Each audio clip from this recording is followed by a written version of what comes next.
I'm a law professor, and I've been writing a lot about public policy over the years. And friends and family, they know me as somebody who has a political opinion, and I've been active in politics, usually working for somebody else's campaign or for specific issues, for causes. And every now and then somebody would say, Tim, you should run for office. Tim, you should be a senator. You should be a member of Congress. And I would just laugh. I thought, how can I ever run for an office? You're crazy. I'm not a millionaire. I don't have my own means of support, so to speak, very limited means. And with my agenda, who's going to ever contribute to my campaign? I can't do what other members of Congress do and try to raise money from big corporations.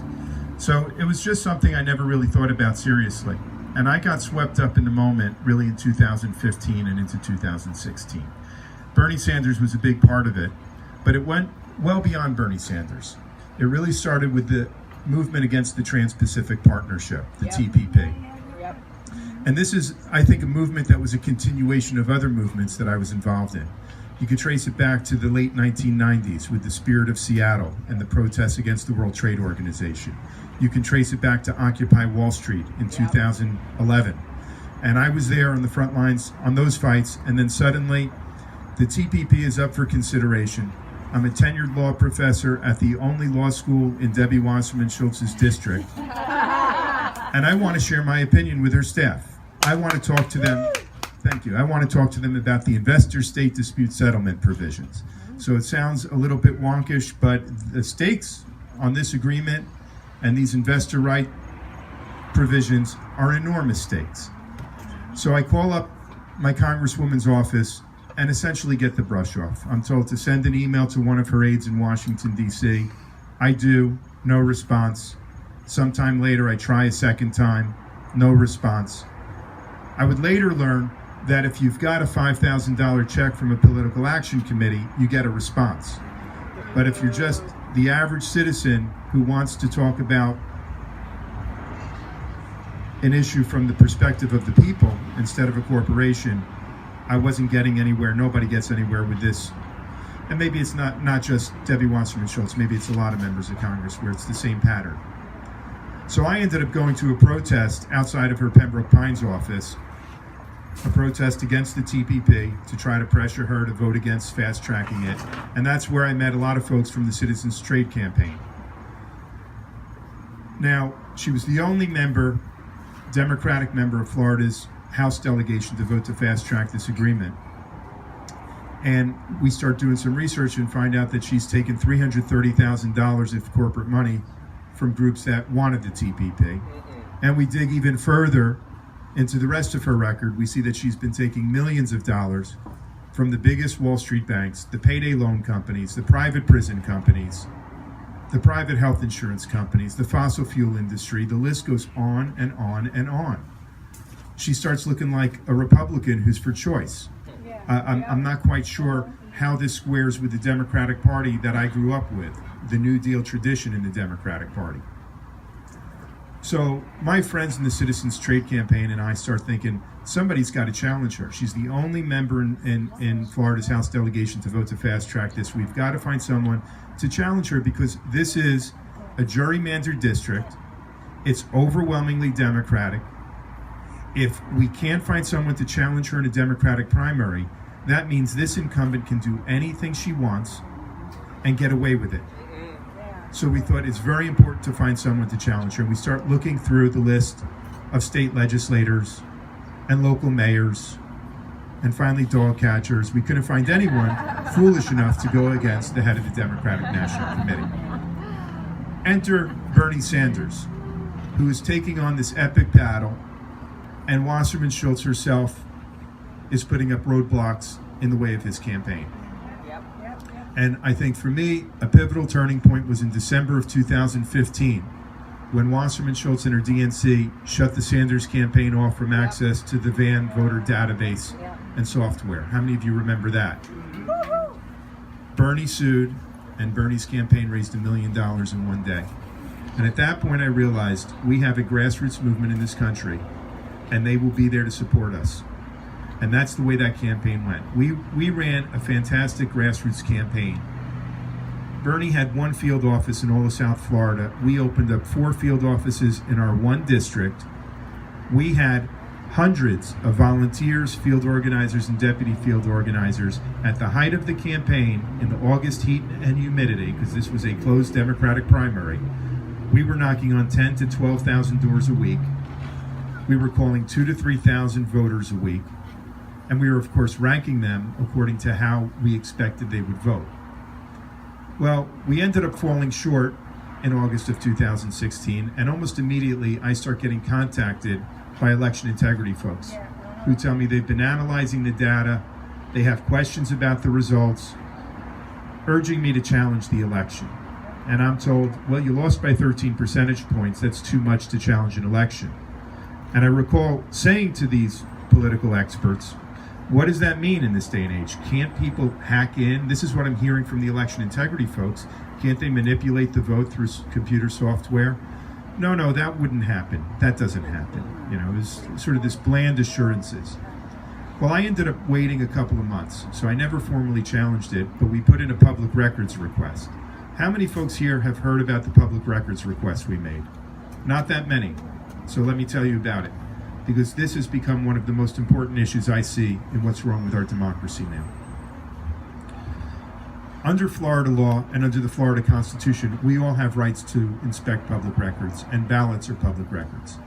So we put in a request with the Broward Supervisor of Elections, and they ignored us for as long as they could.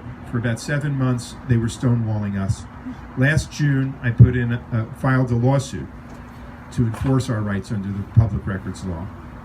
While the lawsuit was pending, in September of 2017, the Broward Supervisor of Elections destroyed all of our paper ballots in violation of federal law.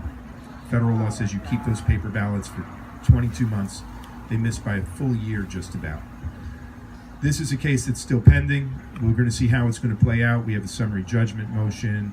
My lawyers will probably get their attorney's fees if there's any justice, and the governor will hopefully replace the Supervisor of Elections with one who can be trusted. But what is the takeaway from this? You take a look at every European democracy now, and they've banned the electronic voting machine. Yep. In this country, everyone's hysterical about, did the Russians hack in? Were there other powers hacking into our election systems? The New York Times just about a month ago had a piece in the magazine entitled "The Myth of the Hacker-Proof Voting Machine." And it was an interesting read. Even if it's a voting machine that's not ordinarily linked up to the internet, every now and then there's an opportunity to, a lot of opportunity for folks to manipulate the ballots, the ballot count. I went back and looked at our field numbers after the ballots were destroyed. And again, the public opinion polls that showed Wasserman Schultz maintaining some lead against us, those were based on surveys of calling about 600 voters who have landlines. I'm curious, how many folks here have landlines? A lot more than millennials and Gen Xers, I'll tell you that. When I ask a group of students, folks who are really under 30, maybe 1 out of 50 hands go up. So right there, it suggests that those public opinion surveys are very skewed. We took a look at our final field numbers, which again were based on 10 to 12,000 door knocks a week and lots of phone calls, and it showed us much different result. So what does that say? It says if we're going to have a democracy, yes, there are a lot of issues we should be concerned about. And my guess is, and I hope we have time to have some discussion here, whether it's the environment, the Sabal Trail pipeline and fracking in the state of Florida, or it's Medicare for all, or jobs for all, there's a progressive agenda that this nation is so badly in need of. But you cannot get anywhere in this progressive agenda if you have got corporate money flooding our political system, and if you don't have any faith or confidence that the ballots are actually being counted.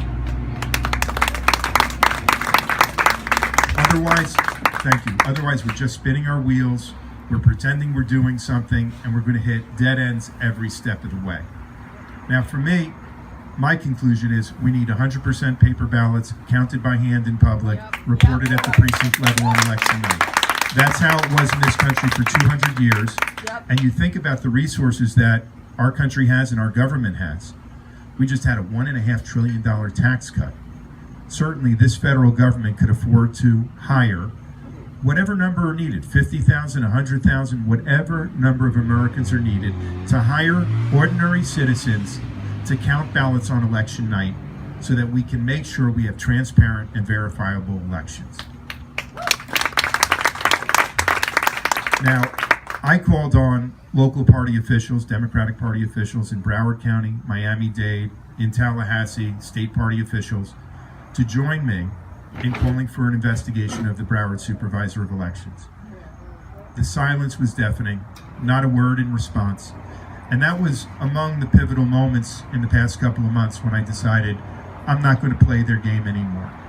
Now, every district, every county in this state has a different political dynamic. But in my district, this is a district that was gerrymandered for Wasserman Schultz. I think Republicans make up only about 21% of the registered voters in Broward County. So I know it's quite the opposite of what you have, what you're going up against here in Sarasota.